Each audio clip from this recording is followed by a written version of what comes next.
Welcome to another episode of Remember the Great Sports NBA 2K20 roster edits. This is probably one of the most popular teams on the game, and that is the all-time Chicago Bulls. I mean, how can you go wrong playing NBA 2K20 when your team has Michael Jordan on it? That's all I have to say. Very fun team to play with. However, I do have some roster additions and deletions that I feel that are very important to make for this team, because two of the guys are Hall of Famers on this list that I'm adding to the team, and one could be very arguably in the Hall of Fame as well. And there's actually a fourth player that I really struggled trying to find a place for him on this team, and eventually I had to leave him off, and he could be a Hall of Famer in my opinion as well. So let me just jump right into this, and hopefully you agree with my selections. As I mentioned in other videos, that's the beauty of NBA 2K20. If you don't agree with my selections, you're more than welcome to make them how you like them, but always take a look down in the description below, because I always list some honorable mentions and maybe your favorite player or Chicago Bulls on that list. So who else at shooting guard? Michael Jordan. Don't need to discuss that one. Scottie Pippen, same thing. You know, who else do you put at small forward other than Scottie Pippen on the Bulls? Rookie of the Year, Derrick Rose, who had some huge successful years early in his career with the Bulls. Your starting point guard.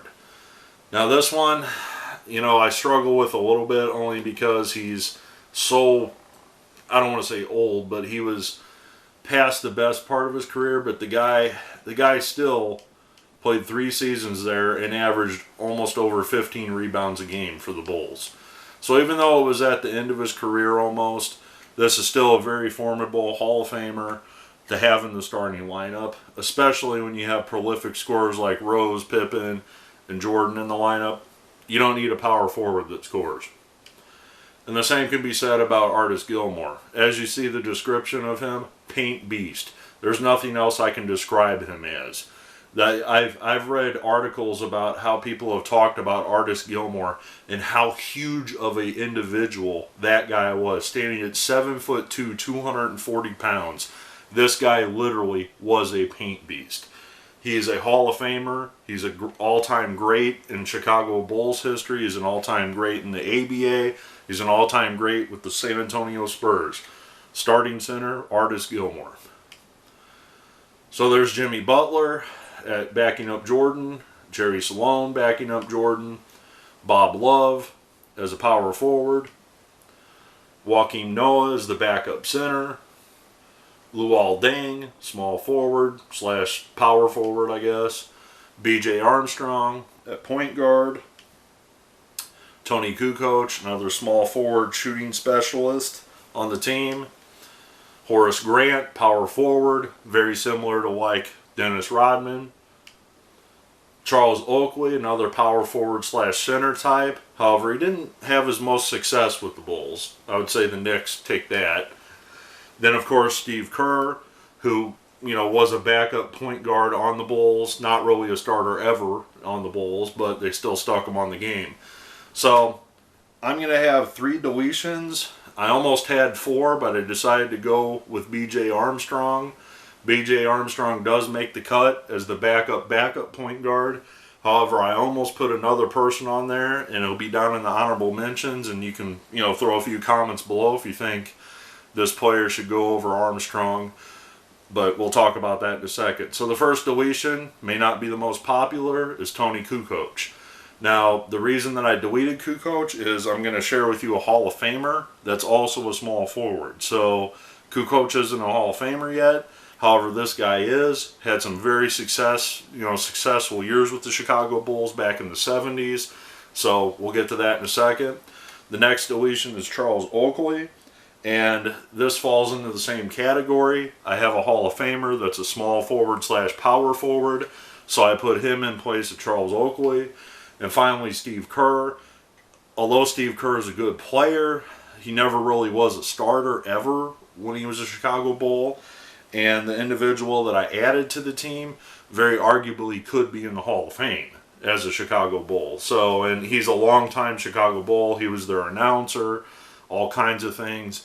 Tragically, he's no longer with us. He passed away a few years ago. So let's just jump right into these additions since I told you who to subtract. All right, so this is your starting lineup. We kind of already went through this already, so I'm just going to fly through this.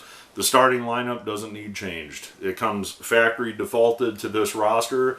So point guard, Derrick Rose, Michael Jordan at shooting guard, of course, Scottie Pippen at small forward, Dennis Rodman is your power forward, Artis Gilmore is the paint beast in the middle at center. Your backup to shooting guard is Jimmy Butler. Butler can also play some small forward, so you can back up Pippen or Jordan.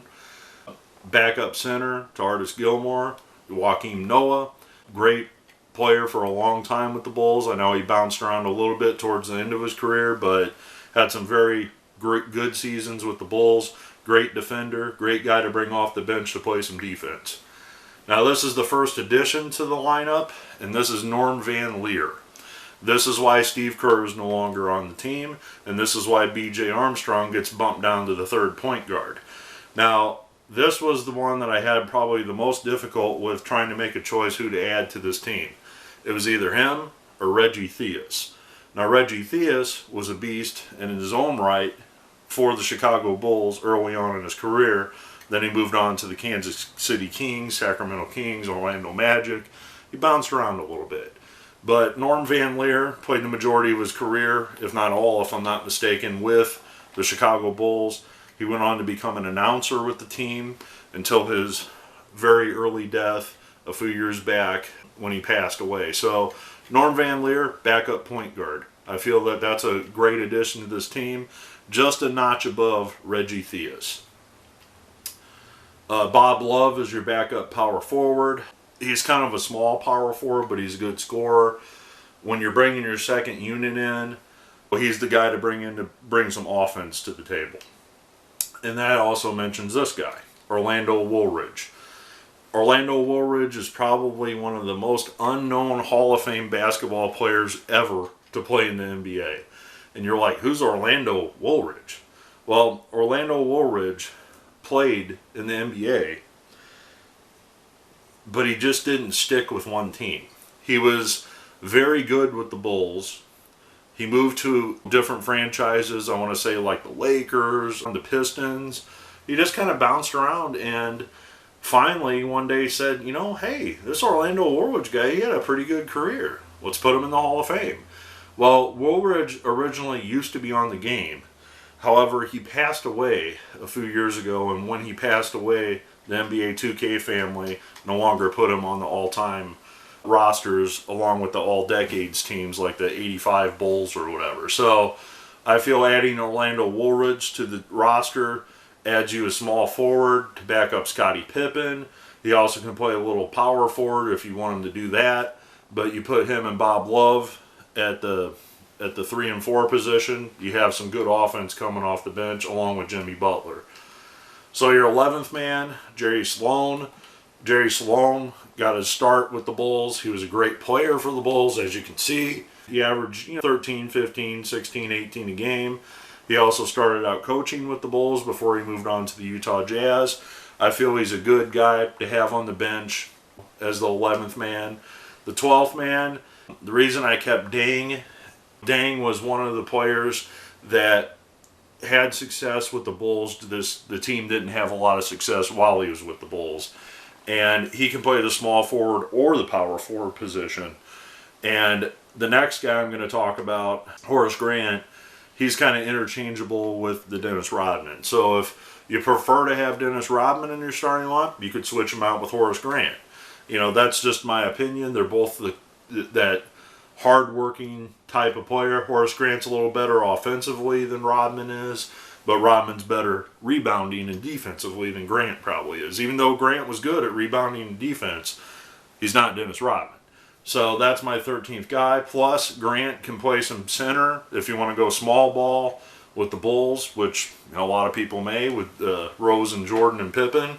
You could always throw Grant in at the 5 and put Gilmore and Noah on the bench and let Grant be your center. So another person that I added, and this one was tough for me because we talked about B.J. Armstrong. He's the backup reserve on the bench behind Van Lier.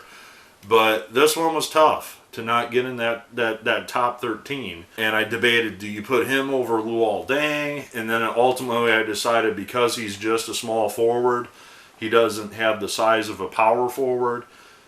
Plus, it was a little bit later in his career, putting him in the starting lineup over Deng, because Deng can play the power forward position too. So, Chet Walker. Chet Walker, Hall of Famer. Again, played in the 70s for the Bulls. They just didn't have a really good team when he played there. However, he is a Hall of Famer. I think that shouldn't be overlooked, and I think he belongs on this game in some capacity, you know, whether it's on the all-time Bulls or the all-time Sixers. I didn't quite put him on the Sixers. However, if I did put him on the Sixers, he'd be on the reserve list anyway. So it was kind of like, well, I could put Chet Walker on the Sixers too, but he's probably not going to get a lot of playing time anyway behind Dr. J. So these are my thoughts on the all-time Bulls. Not a lot of changes need to be made. The head coach is Phil Jackson.